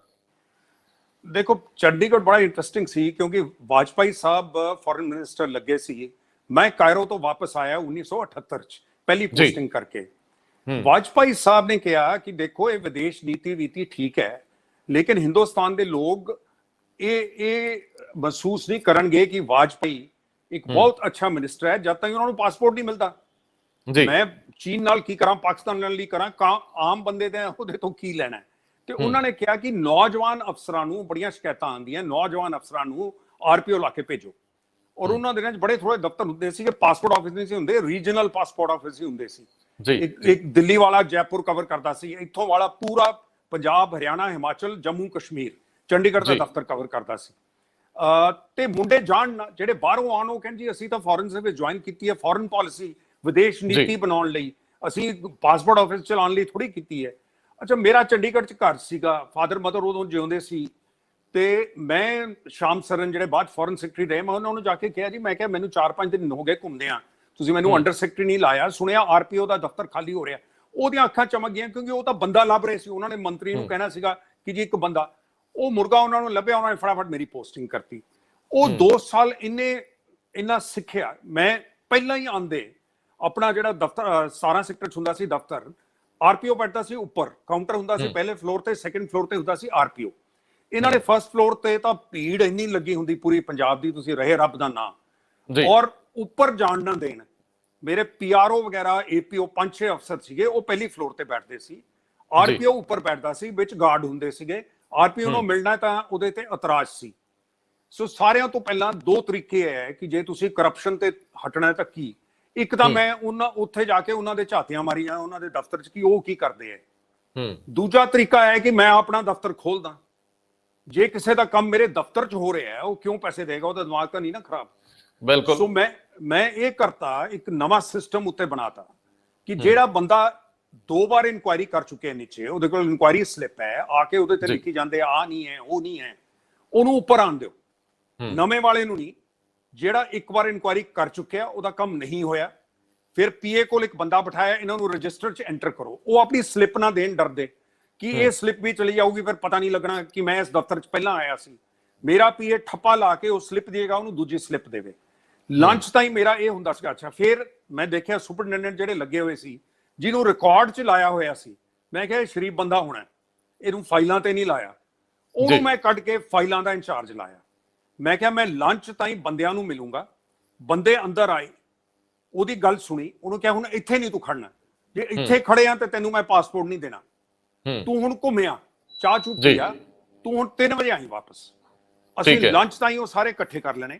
ਔਰ ਉਹਨਾਂ ਦੇ ਨੌਜਵਾਨ ਹੁੰਦੇ, ਮੇਰੇ ਕੋਲ ਕਾਰ ਵੀ ਸਰਕਾਰੀ ਕਾਰ ਸੀ, ਲੇਕਿਨ ਸਿਰਫ ਦਫ਼ਤਰ ਨੂੰ ਦਿਖਾਉਣ ਲਈ, ਹਾਲਾਂਕਿ ਮੇਰਾ ਘਰ 9 ਸੈਕਟਰ 'ਚ ਹੈ ਨਾਲ, ਸਿਰਫ ਦਫ਼ਤਰ ਨੂੰ ਦਿਖਾਉਣ ਲਈ ਉਹ ਗੱਡੀ ਮੈਨੂੰ ਸਵੇਰੇ ਦਫ਼ਤਰ ਤੋਂ ਲੈ ਕੇ ਆਉਂਦੀ ਸੀਗੀ, ਘਰ ਤੋਂ ਦਫ਼ਤਰ 9 ਸੈਕਟਰ ਤੋਂ 17। ਲੰਚ ਲਈ ਮੇਰੀ ਆਪਣੀ ਗੱਡੀ ਆਉਂਦੀ ਸੀ ਮੈਨੂੰ ਘਰ ਵਾਪਸ ਲਿਜਾਣ, ਕਿ ਮੈਂ ਲੰਚ ਵੀ ਆਪਣੀ ਇਹਨਾਂ ਦੀ ਸਰਕਾਰੀ ਗੱਡੀ ਤੇ ਨਹੀਂ ਜਾਊਂਗਾ ਖਾਣ, ਤਾਂ ਕਿ ਦਫ਼ਤਰ 'ਚ ਸਿਗਨਲ ਹੋਵੇ ਕਿ ਇਹ ਬੰਦਾ ਫਰਕ ਹੈ, ਇਹ ਉਹ ਚੀਜ਼ ਨਹੀਂ ਹੈ ਜਿਹੜੇ ਦੂਜੇ ਸੀਗੇ। ਫਰਕ ਤਾਂ ਕੋਈ ਨਹੀਂ, ਕਿੰਨੇ ਉਹਨਾਂ ਦੇ ਪੈਟਰੋਲ ਵੀ ਕਿੰਨੇ ਦਾ ਸੀਗਾ, 10 ਰੁਪਏ ਲੀਟਰ ਹੋਣਾ। ਜੀ ਬਿਲਕੁਲ। ਇੱਕ ਸਿਗਨਲ ਹੁੰਦੇ ਹੈ ਦਫ਼ਤਰ ਦੇ ਵਿੱਚ ਕਿ ਇੱਕ ਨਵਾਂ ਹਵਾ ਹੈ। ਉਹ ਮੈਂ ਸਲਿੱਪਾਂ, ਬੰਦੇ ਹੋ ਜਾਣੇ 70-80 ਇਕੱਠੇ ਹੋ, ਜਿਹੜੀਆਂ ਸਲਿੱਪਾਂ ਉਹ ਜਾਣੀਆਂ ਸੁਪਰਡੈਂਟੈਂਟ ਕੋਲ, ਮੈਂ ਲੰਚ ਖਾਣ ਜਾ ਰਿਹਾ, ਇਹ ਫਾਈਲਾਂ ਮੇਰੀ ਮੇਜ਼ ਤੇ ਹੋਣੀਆਂ ਚਾਹੀਦੀਆਂ ਜਦ ਮੈਂ ਵਾਪਸ ਆਵਾਂ। ਕਦੇ ਉਹ 50 ਚੋਂ 48 ਹੋ ਜਾਣੀਆਂ, ਕਦੇ 47। ਆਮ ਫੋਟੋ ਨਹੀਂ ਹੈ ਜੀ, ਉਹ ਕਹੇ ਜੀ ਮੈਂ ਫੋਟੋ ਦੁਬਾਰਾ ਦੇ ਗਿਆ, ਇਹਨਾਂ ਨੇ ਫੇਰ ਨਹੀਂ ਲਾਈ। ਫਿਰ ਮੈਂ ਉਹ ਮੁੰਡੇ ਨੂੰ ਬੁਲਾਉਣਾ, ਮੈਂ ਕਿਹਾ ਹੁਣ ਫੋਟੋ ਖਿਚਾ ਕੇ ਲਿਆਏਗਾ ਹੁਣੇ। ਅੱਛਾ, ਮੈਂ ਕਿਹਾ ਜੇ ਹੁਣੇ ਲਿਆਏਗਾ, ਅੱਜ ਤੈਨੂੰ ਪਾਸਪੋਰਟ ਦੇ ਕੇ ਭੇਜੂਗਾ, ਤੈਨੂੰ ਮੈਂ ਪ੍ਰੋਮਿਸ ਨਹੀਂ ਕਰਦਾ। ਅੱਛਾ, ਉਹ ਗੱਲ ਫਿਰ ਫੈਲ ਗਈ ਕਿ ਇਹ ਜਿਹੜਾ ਬੰਦਾ ਹੈ, ਜੇ ਜਵਾਨ ਦਿੰਦਾ ਹੈ, ਇਹ ਕਰਕੇ ਭੇਜੇਗਾ। ਉਹ ਜੇ ਪਹਿਲਾਂ 100 ਬੰਦੇ ਸੀ, 80 ਰਹਿ ਗਏ, 70 ਰਹਿ ਗਏ, ਸਾਲ ਚੋਂ 50-60 ਤੇ ਆ ਗਏ ਸੀ। ਕਿਉਂਕਿ ਜਿਵੇਂ ਜਿਵੇਂ ਤੁਸੀਂ ਪੁਰਾਣੇ ਕੇਸ ਕੱਢੀ ਜਾਓ, ਮੱਛੀਆਂ ਕੱਢੀ ਜਾਓ, ਜੇ ਮੱਛੀਆਂ ਇਕੱਠੇ ਕਰ ਲਓਗੇ ਤਾਂ ਕਰਪਸ਼ਨ ਹੋਏਗੀ। ਤੇ ਉਹ ਬੜਾ ਸਬਕ ਮੈਂ ਉੱਥੋਂ ਸਿੱਖਿਆ ਕਿ ਪਬਲਿਕ ਨਾਲ ਕਿਵੇਂ ਡੀਲ ਕਰਨਾ ਹੈ, ਕਿਵੇਂ ਕਰਪਸ਼ਨ ਹੁੰਦੀ ਹੈ, ਕਿਵੇਂ ਹਟਾਉਣਾ ਹੈ ਇਹਨੂੰ। ਫਿਰ ਉਹ ਜਲੰਧਰ ਦਾ ਦਫ਼ਤਰ ਖੋਲ ਕੇ ਚਲੋ ਮੈਂ ਬਾਹਰ ਚਲਾ ਗਿਆ। ਸੋ ਜਦ ਬਾਹਰ ਮੈਂ ਗਿਆ ਅਮਰੀਕਾ 'ਚ, ਫਿਰ ਮੇਰਾ ਵੈਸੇ ਹੀ ਤਾਲੁਕਾਤ, ਮੇਰਾ ਕੋਈ ਗਿਆਨੀ ਜ਼ੈਲ ਸਿੰਘ ਨਾਲ ਕੋਈ ਤਾਲੁਕ ਨਹੀਂ ਸੀਗਾ ਜੀ, ਕਿਉਂਕਿ ਮੈਂ ਪੰਜਾਬ 'ਚ ਰਿਹਾ ਸੀਗਾ। ਐਸਪੀ ਬਾਗਲਾ ਇੱਥੇ ਦੇ ਅਫਸਰ ਸੀ, ਆਈਐਸ ਵਾਲੇ। ਮੇਰੇ ਚੰਡੀਗੜ੍ਹ ਆਉਣ ਕਰਕੇ ਪੰਜਾਬ ਕਾਡਰ ਦੇ ਆਈਐਸ ਅਫਸਰ ਵਾਕਫ ਹੋ ਗਏ, ਕੋਈ ਪਾਸਪੋਰਟ ਲਈ ਫੋਨ ਕਰੇ ਉਹਦਾ ਕੰਮ ਕਰਤਾ। ਬਾਗਲਾ ਸਾਹਿਬ ਜਿਹੜੇ ਕਿ ਗਿਆਨੀ ਜੀ ਦੇ ਪਹਿਲੇ ਪ੍ਰਿੰਸੀਪਲ ਸੈਕਟਰੀ ਰਹੇ, ਉਹਦੇ ਬਾਅਦ ਐਸਟੈਬਲਿਸ਼ਮੈਂਟ ਆਫਸਰ ਲੱਗੇ ਹੋਮ ਮਿਨਿਸਟਰੀ 'ਚ, ਉਹ ਆ ਗਏ ਵਾਸ਼ਿੰਗਟਨ 'ਚ ਪੋਸਟਿੰਗ ਕਰਕੇ। ਨਾਰਾਇਣਨ ਸਾਹਿਬ ਜਿਹੜੇ ਬਾਅਦ 'ਚ ਪ੍ਰੈਜ਼ੀਡੈਂਟ ਬਣੇ, ਉਹ ਅੰਬੈਸਡਰ ਸੀਗੇ, ਮੈਂ ਨਿਊਯਾਰਕ ਸੀਗਾ। ਗਿਆਨੀ ਜੀ ਜਦ 1982 'ਚ ਪ੍ਰੈਜ਼ੀਡੈਂਟ ਬਣ ਕੇ ਆਪਣੇ ਦਿਲ ਦਾ ਹਾਰਟ ਦਾ ਆਪਰੇਸ਼ਨ ਕਰਾਉਣ ਹਿਊਸਟਨ ਆਏ, ਤਾਂ ਬਾਗਲਾ ਸਾਹਿਬ ਨੇ ਕਿਹਾ ਕਿ ਮੈਂ ਉਹ ਲਿਏਜ਼ਨ ਆਫਸਰ ਤੇ ਮੈਨੂੰ ਆਪਣਾ ਡਿਪਟੀ ਲਾ ਕੇ ਹਿਊਸਟਨ ਲੈ ਗਏ। ਤੇ ਉਹ ਮੈਂ 3-4 ਹਫ਼ਤੇ ਉਦੋਂ ਪੂਰਾ ਹੈਂਡਲ ਕੀਤਾ ਉੱਥੇ, ਜਿਹੜਾ ਇਹਨਾਂ ਦਾ ਬੰਦੋਬਸਤ ਸਾਰਾ ਫੈਮਿਲੀ ਦਾ, ਇਹਨਾਂ ਦਾ। ਉਹ ਫਿਰ ਜਦ ਜਾਣ ਲੱਗੇ ਤਾਂ ਬਿੰਦਰਾ ਸਾਹਿਬ ਇਹਨਾਂ ਦੇ ਜੁਆਇੰਟ ਸੈਕਟਰੀ ਹੁੰਦੇ ਸੀਗੇ, ਉਹ ਕਹਿੰਦੇ ਯਾਰ ਕੇਸੀ ਤੂੰ ਵਾਪਸ ਆ ਜਾ, ਸਾਨੂੰ ਬੰਦਾ ਚਾਹੀਦਾ ਫੋਰਨ ਮਿਨਿਸਟਰੀ ਦੇ ਵਿੱਚੋਂ, ਕਿਉਂਕਿ ਗਿਆਨੀ ਨੂੰ ਇੰਟਰਪ੍ਰੀਟੇਸ਼ਨ ਵੀ ਕਰਨੀ ਹੈ ਔਰ ਉੱਥੋਂ ਜਿੰਨੇ ਕਾਗਜ਼ ਆਉਂਦੇ ਆ, ਜਿੰਨੇ ਫੋਰਨਰਸ ਇਹਨਾਂ ਨੂੰ ਮਿਲਦੇ ਆ ਜੀ, ਉਹ ਫਿਰ ਇਹਨਾਂ ਨੇ ਮੇਰੀ ਬਦਲੀ ਇੰਨੇ ਚ ਬੂਟਾ ਸਿੰਘ ਜੀ ਆ ਗਏ। ਬੂਟਾ ਸਿੰਘ ਜੀ ਨਿਕਲ ਰਹੇ ਸੀ ਨਿਊਯਾਰਕ ਚੋਂ, ਉਹ ਅਰਬਨ ਡਿਵੈਲਪਮੈਂਟ ਦੇ ਮਿਨਿਸਟਰ ਸੀ। ਉਹਨਾਂ ਨੂੰ ਮੈਂ ਹੈਂਡਲ ਕੀਤਾ। ਉਹ ਕਹਿੰਦੇ ਤੂੰ ਮੇਰਾ ਪ੍ਰਾਈਵੇਟ ਸੈਕਟਰੀ ਲੱਗ ਜਾ। ਇੰਨੇ ਚ ਪੁਪਲ ਜੈਕਰ ਨਿਕਲੀ ਉੱਥੋਂ, ਜਿਨ੍ਹਾਂ ਨੇ ਕਿ ਫੈਸ਼ਨ ਇੰਸਟੀਚਿਊਟ ਇੰਡੀਆ ਚ ਬਣਾਈ ਆ ਕੇ। ਮੈਂ ਉਹਨਾਂ ਨੂੰ ਨਿਊਯਾਰਕ ਦੀ ਫੈਸ਼ਨ ਇੰਸਟੀਚਿਊਟ ਵਗੈਰਾ ਸਾਰੇ ਘੁਮਾਇਆ। ਅਮਰੀਕਾ ਦੇ ਵਿੱਚ ਫੈਸਟੀਵਲ ਆਫ ਇੰਡੀਆ ਹੋਣਾ ਸੀਗਾ ਸਾਲ ਲਈ, ਉਹਨਾਂ ਨੇ ਜਾ ਕੇ ਇੰਦਰਾ ਗਾਂਧੀ ਨੂੰ ਨੋਟ ਲਿਖਤਾ ਕਿ ਇਹਦੀ ਟਰਮ ਖਤਮ ਹੋ ਰਹੀ ਹੈ, ਇਹਨੂੰ 1 ਸਾਲ ਲਈ ਡਾਇਰੈਕਟਰ ਲਾ ਦਿਓ ਨਿਊਯਾਰਕ ਫੈਸਟੀਵਲ ਦਾ। 3 ਨੋਟ ਮਿਨਿਸਟਰੀ ਕੋਲ ਪਹੁੰਚ ਗਏ। ਬੂਟਾ ਸਿੰਘ ਕਹਿੰਦੀ ਪੀਐਸ, ਰਾਸ਼ਟਰਪਤੀ ਭਵਨ ਕਹਿੰਦੇ ਨਹੀਂ ਜੀ ਸਾਨੂੰ ਚਾਹੀਦਾ ਹੈ। ਪੁਪਲ ਜੈਕਰ ਜਿਹੜੀ ਇੰਦਰਾ ਗਾਂਧੀ ਦੀ ਖਾਸ ਸਹੇਲੀ, ਉਹ ਕਹਿੰਦੀ ਇਹਨੂੰ ਨਿਊਯਾਰਕ ਚ ਰਹਿਣ ਦਿਓ। ਮੈਂ ਇਹ ਚਾਹੁੰਦਾ ਸੀਗਾ ਕਿ ਚਲੋ ਅਮਰੀਕਾ ਚ 1 ਸਾਲ ਹੋਰ ਕੱਟੋ, ਕੌਣ ਨਹੀਂ ਕੱਟਣਾ ਚਾਹੁੰਦਾ। ਫੈਸਟੀਵਲ ਆਫ ਇੰਡੀਆ ਸਾਰੇ ਅਮਰੀਕਾ ਚ ਜਾਣਾ ਸੀ, ਤੁਸੀਂ ਉਹਦੇ ਡਾਇਰੈਕਟਰ। ਪਰ ਉਹ ਫਿਰ ਕਿਉਂਕਿ ਪ੍ਰੈਜ਼ੀਡੈਂਟ ਦੀ ਔਰ ਧਵਨ ਤੇ ਇੰਦਰਾ ਗਾਂਧੀ, ਉਹਨਾਂ ਨੇ ਕਿਹਾ ਨਹੀਂ ਰਾਸ਼ਟਰਪਤੀ ਭਵਨ ਨੂੰ ਦੇ ਦਿਓ। ਸੋ ਕਈ ਵਾਰ ਕਿਸਮਤ ਤੁਹਾਨੂੰ ਲੈ ਜਾਂਦੀ ਹੈ ਜਿੱਧਰ ਲਿਜਾਣੀ ਹੋਵੇ। ਉਹ ਸੋਚਿਆ ਨਹੀਂ ਸੀ ਉਦੋਂ ਕਿ ਰਾਸ਼ਟਰਪਤੀ ਭਵਨ ਤੇ ਰਾਸ਼ਟਰਪਤੀ ਦਾ ਤੇ ਪ੍ਰਧਾਨ ਮੰਤਰੀ ਦਾ ਆਪਸ ਚ ਟਕਰਾਅ ਹੋ ਜਾਊਗਾ, ਕਿਉਂਕਿ ਇੰਦਰਾ ਗਾਂਧੀ ਦੀ ਤਾਂ ਬਹੁਤ ਬਣਦੀ ਸੀ ਗਿਆਨੀ ਜੀ ਨਾਲ। ਉਹ ਫਿਰ ਜਿੱਥੇ ਗੱਲ ਆ ਕੇ ਮੁੱਕੀ ਪਿਛਲੇ 7 ਮਹੀਨਿਆਂ ਚ, ਗਿਆਨੀ ਜੀ ਨਾਲ ਮਹੀ ਸੀ ਅਖੀਰਲਾ ਬੰਦਾ ਜਿਹੜਾ ਖੜਾ ਸੀ, ਜਿਹਨੂੰ ਉਹ ਅਤਵਾਰ ਕਰਦੇ ਸੀ। ਔਰ ਉਹ ਨਜ਼ਲਾ ਫਿਰ ਮੇਰੇ ਤੇ ਗਿਰਿਆ, ਕਿਉਂਕਿ ਜਦ ਮੈਂ ਬਾਹਰ ਚਲਾ ਗਿਆ ਇਹਨਾਂ ਨੇ 1 ਸਾਲ ਮੇਰੀ ਪ੍ਰਮੋਸ਼ਨ ਰੋਕ ਲਈ ਔਰ ਰਿਪੋਰਟਾਂ ਲਿਖੀਆਂ ਸੀ ਪ੍ਰੈਜ਼ੀਡੈਂਟ ਨੇ ਸਾਰੀਆਂ ਆਊਟਸਟੈਂਡਿੰਗ, ਤੁਸੀਂ ਰਿਪੋਰਟਾਂ ਵੀ ਪ੍ਰੈਜ਼ੀਡੈਂਟ ਦੀਆਂ ਚੇਂਜ ਨਹੀਂ ਕਰ ਸਕਦੇ। ਮੈਂ ਫਿਰ ਲਿਖ ਕੇ ਦੇਤਾ, ਮੈਂ ਕਿਹਾ ਮੇਰੀ ਪੋਸਟਿੰਗ ਵਾਪਸ ਕਰੋ, ਮੈਂ ਅਸਤੀਫਾ ਦੇਣਾ ਹੈ ਔਰ ਇਹ ਚੀਜ਼ ਮੈਂ ਇੰਡੀਆ 'ਚ ਸਮਝੂਗਾ ਆ ਕੇ। ਸੋ ਉਦੋਂ ਵੀ ਮੈਂ ਪੰਜਾਬ ਨਾਲ ਜੁੜ ਜਾਂਦਾ ਰਿਹਾ ਹੁੰਦਾ, ਕਿ ਮੈਂ ਬੱਚੇ ਚੰਡੀਗੜ੍ਹ ਭੇਜਦੇ ਸੀ, ਵਾਈਪੀਐਸ ਸਕੂਲ 'ਚ ਪਾਤੇ ਜੀ। ਲੇਕਿਨ ਮੇਰੇ ਆਉਣ ਤੋਂ ਪਹਿਲਾਂ ਇਹਨਾਂ ਨੇ ਫਟਾਫਟ ਮੈਨੂੰ ਪ੍ਰਮੋਟ ਕਰਤਾ ਜੀ। ਸੋ ਇਸ ਕਰਕੇ ਫਿਰ ਮੈਂ ਰਹਿ ਗਿਆ ਸੈਂਟਰ 'ਚ ਜੀ। ਸੋ ਕਈ ਵਾਰ ਪੰਜਾਬ ਤੁਹਾਨੂੰ ਖਿੱਚ ਕੇ ਲਿਆਉਂਦਾ, ਲੇਕਿਨ ਤੁਸੀਂ ਫਿਰ ਉੱਥੇ ਦੂਸਰੀ ਜਗ੍ਹਾ ਰਹਿ ਜਾਂਦੇ ਹੋ। ਸੋ ਇਹ ਪੰਜਾਬ ਇੱਕ ਵਾਰੀ ਫਿਰ ਤੰਗਦਾ ਹੈ ਕਿ ਸਰਦਾਰ ਕੇਸੀ ਸਿੰਘ ਆਪਣੀਆਂ ਸਰਵਿਸਿਸ ਇੱਕ ਮਰੀ ਹੋਈ ਜਿਹੜੀ ਆਰਥਿਕਤਾ ਇਹਨੂੰ ਮੋਢਾ ਦੇਣ ਲਈ ਦੇਣ। ਸਵਾਲ ਤਾਂ ਇਹ ਹੈ ਕਿ ਸ਼ਾਇਦ ਤੁਸੀਂ ਜਿਹੜੀ ਇਲੈਕਸ਼ਨ ਪ੍ਰੋਸੈਸ ਹੈ ਇਹ ਤੁਹਾਡੇ ਲਈ ਗੁੰਝਲਦਾਰ ਹੋਵੇ, ਕਿਉਂਕਿ ਇਹਨਾਂ ਨੇ ਬਹੁਤ ਭ੍ਰਿਸ਼ਟ ਕਰਤਾ ਹੈ ਕਿ ਦਾਰੂ ਪਿਆਓ, ਈਵਨ ਲੋਕਾਂ ਨੂੰ ਪੈਸੇ ਦੇ ਕੇ ਵੋਟਾਂ ਪਵਾ ਲਓ। ਪੋਲੀਟੀਸ਼ੀਅਨ ਨੇ ਕੁਝ ਨਹੀਂ ਛੱਡਿਆ, ਆਪਣੇ ਹਿਸਾਬ ਨਾਲ ਸਾਰਾ ਤੋੜ ਮਰੋੜ ਲਿਆ। ਲੇਕਿਨ ਲੋਕ ਜਾਗਰੂਕ ਨੇ, ਪੰਜਾਬ ਉੱਠ ਖੜਦਾ ਜਿਵੇਂ ਕਿਸਾਨੀ ਦੇ ਨਾਲ ਲੱਖਾਂ ਦੀ ਤਾਦਾਦ ਚ ਦਿੱਲੀ ਦੇ ਬਾਰਡਰ ਤੇ ਚਲੇ ਗਏ। ਇਹਦਾ ਮਤਲਬ ਅਜੇ ਚਿਣਗ ਬਾਕੀ ਆ। ਜੇ ਚਿਣਗ ਲਾਓਗੇ, ਲੋਕਾਂ ਨੂੰ ਉਹਨਾਂ ਦਾ ਫਾਇਦਾ ਨੁਕਸਾਨ ਦੱਸੋਗੇ, ਜਿਉਂਦੇ ਹੋ ਜਾਂਦੇ ਆ ਲੋਕ। ਸਰਦਾਰ ਕੇਸੀ ਸਿੰਘ ਕੋਲ ਲਫ਼ਜ਼ ਵੀ ਨੇ, ਲਹਿਜਾ ਵੀ ਆ, ਤੇ ਜਦੋਂ ਤੁਸੀਂ ਬੋਲਦੇ ਹੋ ਇੰਜ ਲੱਗਦਾ ਵੀ ਹੈ ਕਿ ਤੁਸੀਂ ਸਿਰੇ ਦੇ ਓਨੈਸਟ ਹੋ। ਦੇਖਣਾ ਤਾਂ ਇਹ ਆ ਕਿ ਉਮਰ ਦੇ ਆਖਰੀ ਪੜਾਅ ਦੇ ਵਿੱਚ ਮੰਨ ਲਓ ਤੁਹਾਡੇ ਕੋਲ 30 ਸਾਲ ਬਚੇ ਜਾਂ 40 ਸਾਲ ਬਚੇ ਆ, ਉਹ ਮੈਟਰ ਨਹੀਂ ਕਰਦਾ। ਤੁਸੀਂ ਕਿੰਨੇ ਸਾਲ ਇਸ ਧਰਤ ਨੂੰ ਦੇ ਦਿੰਦੇ ਹੋ। ਜਦੋਂ ਤੁਸੀਂ ਰੋਟੀ ਤੋਂ ਵੀ ਵਿਹਲੇ ਹੋ ਗਏ, 2-2 3-3 ਜਗ੍ਹਾ ਤੁਹਾਡੇ ਕੋਲ ਵਧੀਆ ਘਰ ਨੇ, ਵਿਰਾਸਤੀ ਘਰ ਵੀ ਆ, ਆਪਣੇ ਬਣਾਏ ਵੀ ਆ, ਔਰ ਤੁਹਾਡੇ ਕੋਲ ਆਪਣੇ ਖਰਚਣ ਜੋਗੇ ਪੈਸੇ ਵੀ ਆ। ਤੁਹਾਡੀ ਸਮਝ ਦਾ ਇਸਤੇਮਾਲ ਪੰਜਾਬ ਦੀਆਂ ਜੂਹਾਂ ਲਈ ਹੋਣਾ ਚਾਹੀਦਾ, ਮੇਰਾ ਖਿਆਲ। ਆਖਰੀ ਸਵਾਲ ਹੈ ਮੇਰਾ। ਦੇਖੋ, ਮੈਂ ਇਹ ਚਾਹੂੰਗਾ ਕਿ ਇਹਦੇ 'ਚ ਸਿੱਧੇ ਨਾ ਪਈਏ, ਕਿਉਂਕਿ ਬੜੇ ਚਾਹਵਾਨ ਨੇ ਜਿਹੜੇ ਸੀਐਮ ਬਣਨਾ ਚਾਹੁੰਦੇ ਆ, ਬਣਨ, ਬੜੀ ਅੱਛੀ ਗੱਲ ਹੈ, ਉਹ ਅੱਗੇ ਲੱਗਣ। ਮੈਂ ਸਮਝਦਾ ਹਾਂ ਕਿ ਪੰਜਾਬ ਦੀ ਇਲੈਕਸ਼ਨ ਤੇ ਨੈਸ਼ਨਲ ਲੋਕ ਸਭਾ ਦੀ ਇਲੈਕਸ਼ਨ ਦੇ ਵਿੱਚ 2 ਸਾਲ ਹੈ। ਮੈਂ ਇਹ ਚਾਹਾਂਗਾ ਕਿ ਜਿਹੜਾ ਪੁਲ ਹੈ ਪੰਜਾਬ ਦਾ ਤੇ ਦਿੱਲੀ ਦਾ ਪੁਲ, ਉਹ ਨਿਹਾਇਤ ਜ਼ਰੂਰੀ ਹੈ, ਕਿਉਂਕਿ ਜੇ ਦਿੱਲੀ 'ਚ ਤਬਦੀਲੀ ਨਹੀਂ ਆਉਂਦੀ ਤਾਂ ਪੰਜਾਬ 'ਚ ਤੁਸੀਂ ਤਬਦੀਲੀ ਨਹੀਂ ਲਿਆ ਸਕਦੇ। ਸੋ ਜਿਹੜੀਆਂ ਵੀ ਸ਼ਕਤੀਆਂ ਇਕੱਠੀਆਂ ਹੋਣੀਆਂ ਚਾਹੁੰਦੀਆਂ, ਉਹਨਾਂ ਨੂੰ ਕਿਵੇਂ ਇਕੱਠਾ ਕਰਨਾ ਹੈ, ਉਹਦੇ 'ਚ ਮੈਂ ਕੁਝ ਕਰ ਸਕਦਾ, ਤਿਆਰ ਹੈ। ਲੇਕਿਨ ਉਹਦੇ 'ਚੋਂ ਉਹ ਕੌਣ ਅੱਗੇ ਵੱਧ ਕੇ ਆਉਣਾ ਚਾਹੁੰਦਾ, ਨਹੀਂ ਵਧਣਾ ਚਾਹੇ, ਉਹ ਆਪਣੀ ਕਰ ਲੈਣ, ਆਪ ਤੈਅ ਕਰ ਲੈਣ, ਲੋਕ ਤੈਅ ਕਰ ਲੈਣ। ਇਹਦਾ ਕੋਈ ਫਰਕ ਨਹੀਂ ਪੈਂਦਾ ਕੌਣ ਸੀਐਮ ਬਣੇਗਾ ਨਹੀਂ ਬਣੇਗਾ, ਕਿਉਂਕਿ ਜਦ ਤੱਕ ਦਿੱਲੀ 'ਚ ਪ੍ਰਧਾਨ ਮੰਤਰੀ ਤੁਹਾਡਾ ਨਹੀਂ ਆਉਂਦਾ, ਜਦ ਤੱਕ ਰਾਸ਼ਟਰਪਤੀ ਸਹੀ ਨਹੀਂ ਹੁੰਦਾ, ਜਦ ਤੱਕ ਤੁਹਾਡਾ ਸੰਤੁਲਨ ਠੀਕ ਨਹੀਂ ਆਉਂਦਾ ਨੈਸ਼ਨਲ ਪੋਲਿਟਿਕਸ 'ਚ, ਇਹਦੇ 'ਚ ਤਾਕਤ ਲੈ ਸਕਦੇ ਹੋ ਤੁਸੀਂ, ਲੇਕਿਨ ਉਹ ਤਾਕਤ ਦਾ ਕੋਈ ਫਾਇਦਾ ਪੰਜਾਬ ਨੂੰ ਨਹੀਂ ਪਹੁੰਚਾ ਸਕਦੇ, ਆਪਸ ਨੂੰ ਪਹੁੰਚਾ ਸਕਦੇ, ਆਪਣੇ ਆਪ ਨੂੰ, ਆਪਣੀ ਫੈਮਿਲੀ ਨੂੰ। ਜੇ ਸਿਰਫ ਉਹ ਫਾਇਦਾ ਪਹੁੰਚਾਉਣ ਲਈ ਤੁਸੀਂ ਆਪਣੇ ਸਿਰ 'ਚ ਖੇ ਖਾਂ ਪਾਉਣੀ ਹੈ ਇੰਨੇ ਸਾਲਾਂ ਦੇ ਬਾਅਦ, ਜਦ ਤੁਸੀਂ ਪ੍ਰਾਈਮ ਮਿਨਿਸਟਰ ਨਾਲ ਲੜ ਲਏ, ਇੱਕ ਮੈਂ ਫੋਰਨ ਸੈਕਟਰੀ ਨਾਲ ਲੜ ਲਿਆ, ਉਹਨੇ ਮੇਰੀ ਬਦਲੀ ਕਰਤੀ JN ਦੀਕਸ਼ਿਤ ਦੇ ਮਰਨ ਦੇ ਬਾਅਦ। ਹਰਦੀਪ ਪੁਰੀ ਤੇ ਮੈਂ ਜਿਹੜੇ ਹੁਣ ਮੰਤਰੀ ਨੇ, ਅਸੀਂ ਇਕੱਠੇ ਸੀ, ਸਾਡੇ ਦੋਨਾਂ ਦੇ ਬਦਲੀਆਂ ਕਰਤੀਆਂ ਜਿੱਦਣ JN Dikshit foreign secretary retire ਹੋਇਆ। ਮੈਂ ਉਹਨੂੰ ਲਿਖ ਕੇ ਨੋਟ ਦਿੱਤਾ, ਮੈਂ ਕਿਹਾ ਤੁਸੀਂ ਫੋਰਨ ਸੈਕਟਰੀ ਹੋ, ਤੁਸੀਂ ਮੇਰੀ ਬਦਲੀ ਕਰ ਸਕਦੇ ਹੋ, ਮੇਰੀ ਬੇਇੱਜ਼ਤੀ ਨਹੀਂ ਕਰ ਸਕਦੇ। ਅੱਛਾ, ਜਿੰਨਾ ਚਿਰ ਤੁਸੀਂ ਫੋਰਨ ਸੈਕਟਰੀ ਰਹੋਗੇ ਮੈਂ ਤੁਹਾਡੇ ਥੱਲੇ ਕੰਮ ਨਹੀਂ ਕਰਨਾ। मैं 1.5 साल छुट्टी ते रहा। फिर अगले फॉरेन सेक्रेटरी ने सलमान हैदर ने बुला के मैनू, जब मैं चीफ पासपोर्ट अफसर बनया, बुला के किया, कहना अच्छा चल यार हुण भुला दे परे नहीं गल्लां, खड़ा होके हाथ मिला के इस बायगॉन्स आ बायगॉन्स। मैं कहा sir I never started it, शुरू तो तुसी कीता, थोड़े नाल जिहड़ा पहला फॉरेन सेक्रेटरी सी। मैं कहा मैं पंजाब तो आया, बेइज्जती नहीं बर्दाश्त करांगा, लेकिन 1.5 साल छुट्टी ते मैं पूरा उदों। सो इस करके इज्जत सारिਆਂ ਤੋਂ ਜ਼ਰੂਰੀ ਹੈ, ਇਹ ਸਮਝ ਲੈਣਾ ਚਾਹੀਦਾ। ਔਰ ਜੇ ਪੰਜਾਬ 'ਚ ਵੀ ਦੇਖੋ, ਹੁਣ ਕੈਪਟਨ ਸਾਹਿਬ ਨੂੰ ਮੈਂ ਕੀ ਸੁਨੇਹਾ ਦੇਗਾ, 2 ਵਾਰ ਤੁਸੀਂ ਸੀਐਮ ਰਹਿ ਲਏ, ਹੁਣ ਤੁਹਾਡੀ ਆਪਣੇ ਆਪ ਨੂੰ ਸੱਚਾਈ ਨਾਲ ਪੁੱਛੋ ਕਿ ਮੇਰੀ ਸਿਹਤ, ਕੀ ਮੇਰੀ ਉਮਰ, ਕੀ ਮੇਰਾ ਤੌਰ ਤਰੀਕਾ ਅਲਾਉ ਕਰਦਾ ਹੈ ਕਿ ਮੈਂ 5 ਸਾਲ ਪੰਜਾਬ ਨੂੰ ਦੀ ਰਹਿਬਰੀ ਹੋਰ ਕਰ ਸਕਦਾ। ਰਹਿਬਰੀ ਤਾਂ ਕੋਈ ਕਰੀ ਜਾਏ, ਬਾਦਲ ਸਾਹਿਬ ਨੇ 90 ਸਾਲ ਤੇ ਕਰਤੀ ਰਹਿਬਰੀ, ਤਾਂ ਚੱਪਲਾਂ ਚਲਾ ਦਿੰਦੀ ਹੈ ਇੰਡੀਆ 'ਚ। ਭਗਵਾਨ ਰਾਮ ਬਣਵਾ ਚਲੇ ਗਏ, ਉਹਨੇ ਚੱਪਲਾਂ ਹੀ ਚਲਾਈ ਗਈਆਂ। AIDMK 'ਚ ਚੀਫ ਮਿਨਿਸਟਰ ਬਿਮਾਰ ਪਿਆ ਰਿਹਾ 2 ਸਾਲ ਬਾਹਰ, ਉਹ ਚੱਲੀ ਗਈ ਸਟੇਟਾਂ ਤਾਂ ਚੱਲੀ ਜਾਂਦੀਆਂ ਲੇਕਿਨ ਹੱਦ ਕਦ ਹੈ ਜਦ ਬੰਦਾ ਕਹੇ ਹੁਣ ਮੈਂ ਪੰਜਾਬ ਲਈ ਹੋਰ ਕੁਝ ਨਵਾਂ ਨਹੀਂ ਕਰ ਸਕਦਾ, ਮੈਨੂੰ ਪੰਜਾਬ ਨੇ ਬਹੁਤ ਕੁਝ ਦੇਤਾ।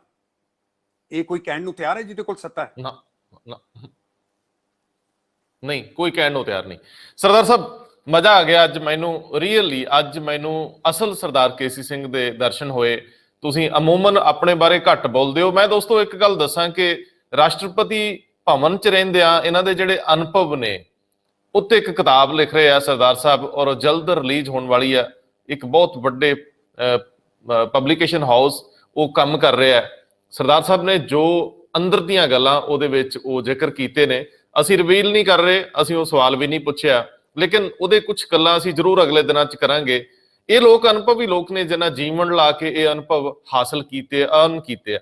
ਮੈਨੂੰ ਇੰਝ ਲੱਗਦਾ ਪੰਜਾਬ ਨੂੰ ਵਿਜ਼ਨਰੀ ਲੋਕਾਂ ਦੀ ਲੋੜ ਹੈ, ਜਿਨ੍ਹਾਂ ਨੂੰ ਪਤਾ ਹੋਵੇ ਕਿ ਇੱਥੇ ਏਜੰਡਾ ਕਿਹੜਾ ਹੋ ਸਕਦਾ ਇਹਨੂੰ ਖੜੇ ਕਰਨ ਦਾ। ਮਰੀ ਹੋਈ ਆਰਥਿਕਤਾ ਨੂੰ ਠੁੰਮਣਾ ਦਿੱਤੇ ਬਿਨਾਂ ਗੁਜ਼ਾਰਾ ਨਹੀਂ, ਕਿਉਂਕਿ ਆਰਥਿਕਤਾ ਦੇ ਸਿਰ ਤੇ ਲੋਕ ਜਿਉਂਦੇ ਆ, ਸਟੇਟ ਜਿਉਂਦੀ ਆ। ਅਸੀਂ ਦੂਜਿਆਂ ਵੱਲ ਬਹੁਤ ਦੇਰ ਮੰਗਤਿਆਂ ਵਾਂਗ ਹੱਥ ਅੱਡ ਕੇ ਆਪਣੇ ਆਪ ਨੂੰ ਨਹੀਂ ਚਲਾ ਸਕਦੇ। ਅਸੀਂ ਟੋਟਲੀ ਕੇਂਦਰ ਤੇ ਨਿਰਭਰ ਆ। ਉਹ ਸਾਡੇ ਨਾਲ ਰਿਸ਼ਤੇ ਦੇ ਵਿੱਚ ਖੜਾ ਹੋ ਕੇ ਸਾਨੂੰ ਵੇਖਦਾ, ਇਹਨਾਂ ਨੂੰ ਦੇਣਾ ਕੁਝ ਕਿ ਨਹੀਂ ਦੇਣਾ।